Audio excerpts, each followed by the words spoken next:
Psych of Human Relations, Chapter 5, Personal Values Influence Ethical Choices. So the focus question is, how will you react when faced with a moral dilemma at work? Because it's going to happen. So by the end of the chapter, how moral intelligence contributes to personal organizational success, how personal values are formed, understand value conflict and how to resolve them. Learn how to make right ethical decisions for you based on your own personal value system, and then understand the importance of corporate values and ethical choices as you enter the workplace. This is going to be up on Brightspace. And what this is someone talking about the truth about dishonesty. And what this individual has found is that we all like to think of ourselves as being honest people. And then what do we do when we make dishonest choices? And what he found is that people tend to lie or cheat or steal just a little bit, and then they can rationalize it. It's just this one little thing that I did that does not make me a bad person. The problem is when they start talking about value erosion, every time we kind of do this, we're slowly eating away at who we want to be and the implications of that.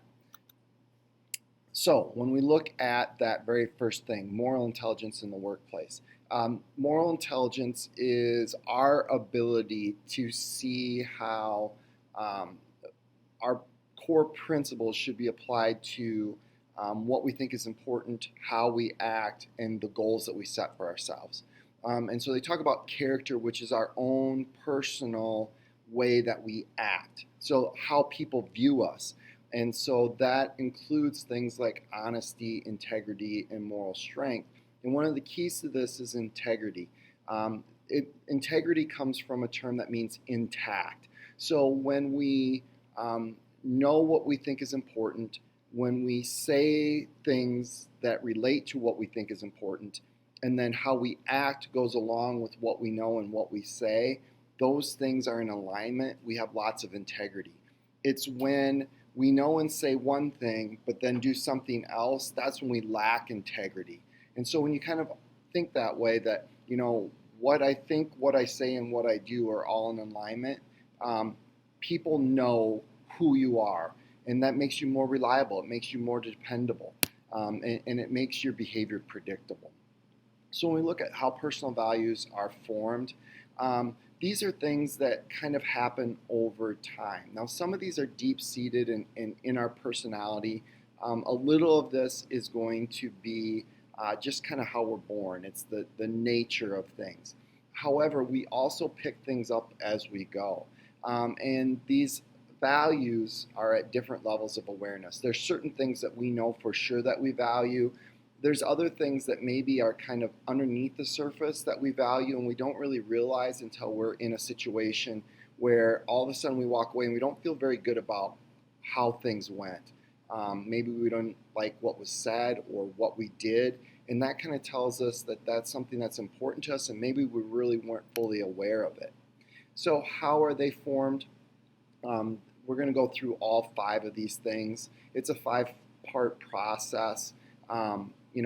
Part of it is how we think about things, how we feel about things, the way we communicate, and then ultimately what we choose to value and what we act on. So when we look at thinking, being open and critical thinking, being aware that we need to figure out what things are opinion and what things are fact, and that's going to help develop our values. When you look at feeling, really listening to your own gut feelings, like it says on there. If there's something that we have said or done and it kind of continues to eat at us, that really tells us something. It tells us that we're not comfortable with the choice that we made. When you look at communicating, again, being good listeners and interacting with others and carrying on conversations, that can help us kind of develop and define. And this goes back to thinking. Always be well informed. Kind of know exactly what you're getting yourself into. Know what the facts are. Know what things are beliefs or misperceptions or myths or whatever. And then really kind of use facts to guide you. And the big thing with values is being consistent. Repeating the same action over and over again. in the exact same situation. Now, that also doesn't mean that you could be faced with the exact same situation, but a different set of circumstances. Um, the individual that you're working with, you also have to be able to kind of take other things into consideration. Um, Core values, these are the things that we rank and think are the most important values.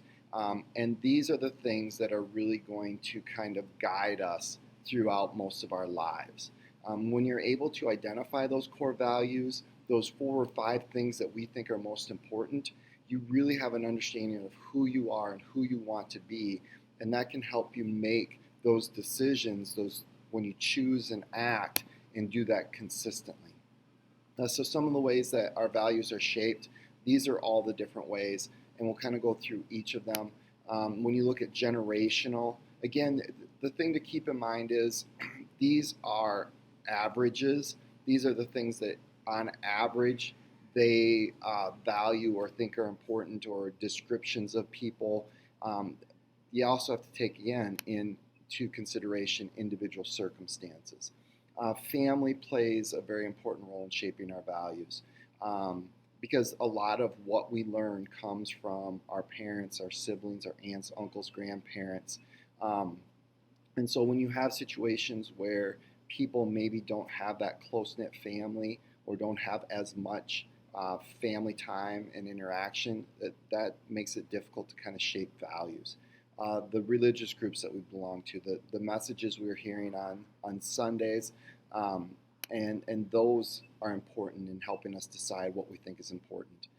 Education, the things that we experience in the schools has an impact.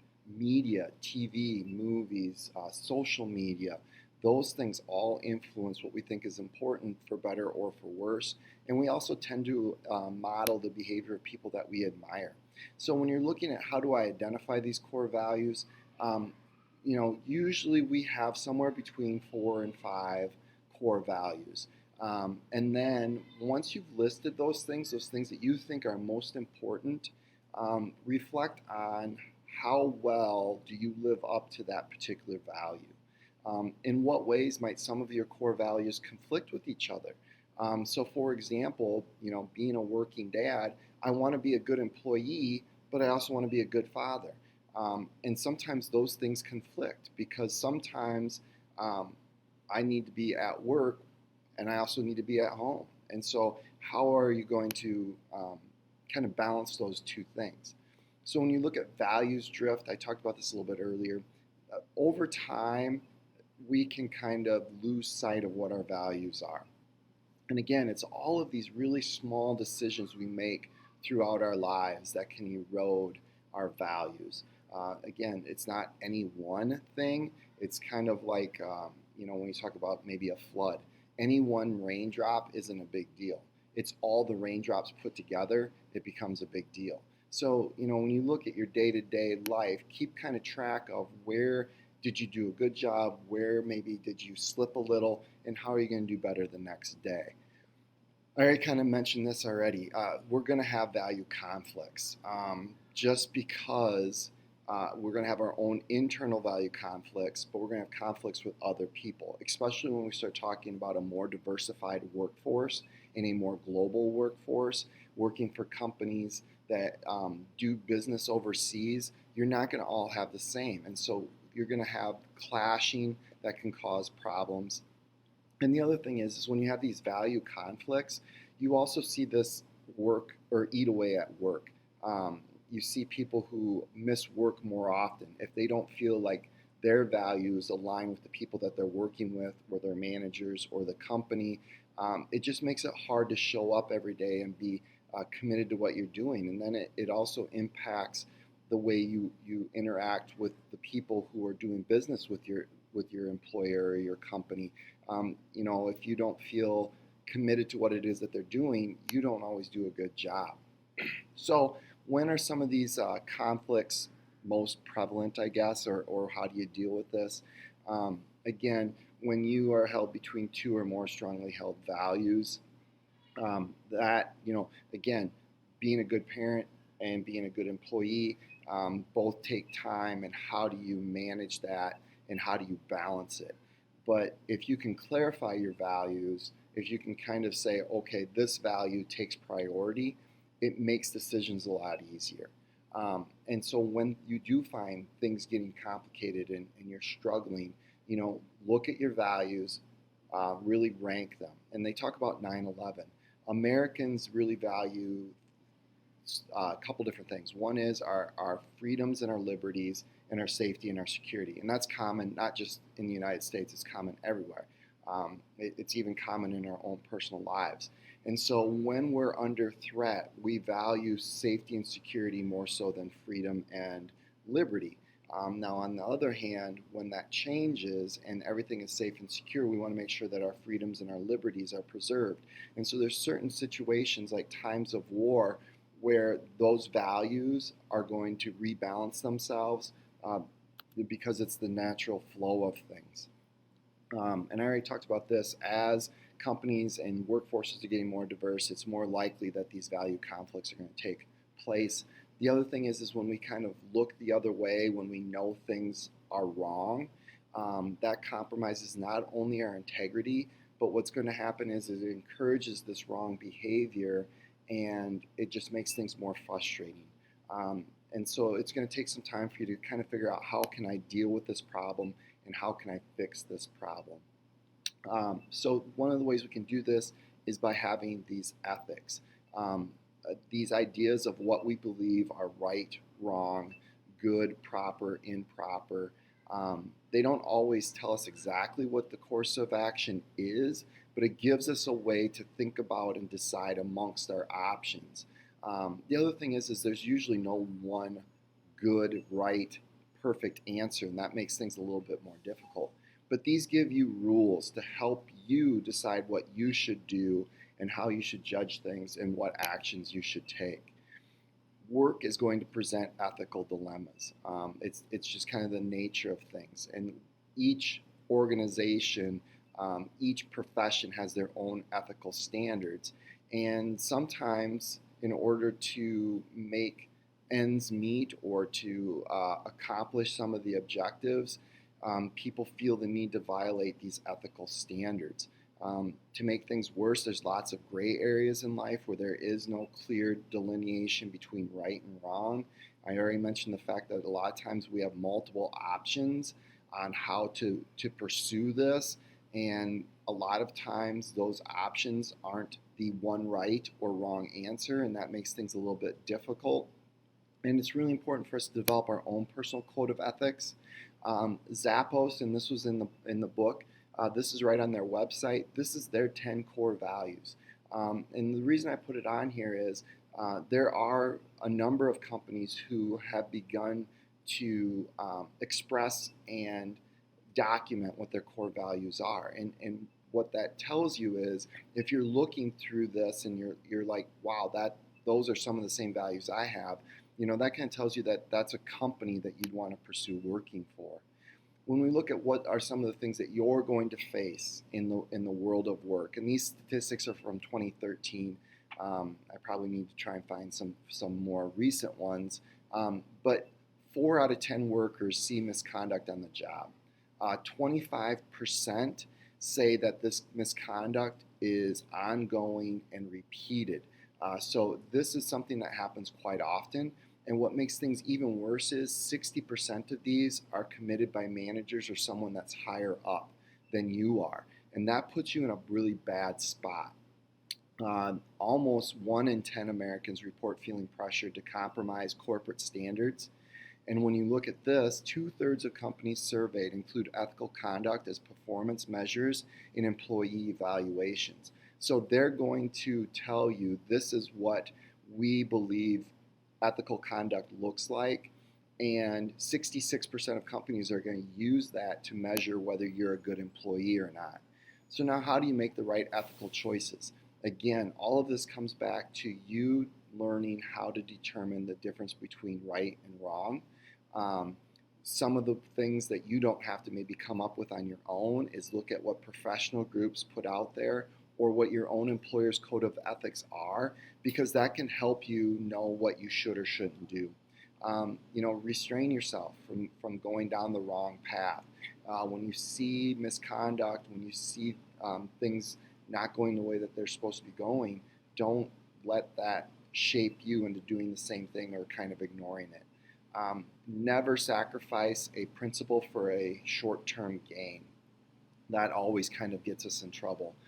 Make certain your values are in harmony with those of your employer. That's one of those things that you can do when you go to the interview process is, what are your values? What do you think are important? And you can really be upfront with your own, so that way you can kind of find someone who's very compatible with you. When we look at what are the real problems here, companies have gotten themselves in trouble for ignoring some of these ethical principles and these moral codes and ethics. It can lead to all of those things that are listed, and this competitive pressure to kind of win and get ahead have led people down the wrong path. And it, like it said there, it's easy to manage profits. It's harder to manage ethics. So how can companies begin to kind of prevent corporate crime? You really need buy-in from everyone, from the leader of the company to the customers of the company to the community as a whole. If you have all that buy-in, it helps. Hire with care. Make sure you're picking the right people. Make sure you're assessing your employees for integrity. And some companies really need to provide ethics training so that people exactly know. Whistleblowing is kind of a big problem. Because one of the things is that organizations are legally obligated to support whistleblowing, those people who are reporting wrongdoing. The problem is it's not nearly that clear cut, black and white. And what we kind of find over time is that a lot of times whistleblowers end up losing. And that's a real tough thing for people to understand, because you are in the right. And you're probably going to maybe win your case, but it's going to cause a lot of turmoil in your life. And so when you're faced with the situation of deciding whether you should or shouldn't be a whistleblower, here are some of the things you should think about. Is this the only way I can solve this problem? Do I have the information that I need to have to prove my case? Why am I doing this? Am I doing this for the right reasons? And most importantly, am I ready for whatever comes my way? Good, bad, ugly, whatever. Are you ready to be able to deal with that? And that can help you decide if you want to be a whistleblower and present your case. In this international business world, these things are all going to get more even complicated.